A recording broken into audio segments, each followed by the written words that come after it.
पूजा पार्वण में DJ sound व्यवहार पर शब्द प्रदूषण होयस्क और पिलामानकर डीजे साउंड फल शरीर असुस्थ हो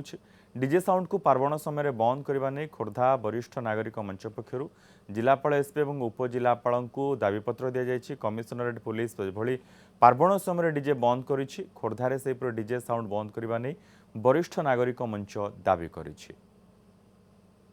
प्राणघाती जो डीजे बजा जाऊँ विभिन्न अनुष्ठान रे ताकू विरोध करी आम आरक्षी अधीक्षक को आम दायीपत्र दे आसु संपूर्ण रूप बंद करने कलेक्टर महोदय को भी दबू एवं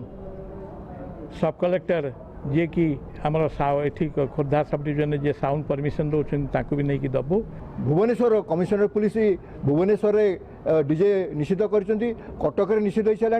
जटणी गणेश पूजा निषिद्ध हो सारा तेणु आम आशा करूँ खोर्धा जिला प्रशासन एवं खोर्धा पुलिस आरक्षी अधीक्षक महोदय आमर ये दाबी के विचार करी खोर्धा सहर में डीजे को निषिद्ध करेंगे।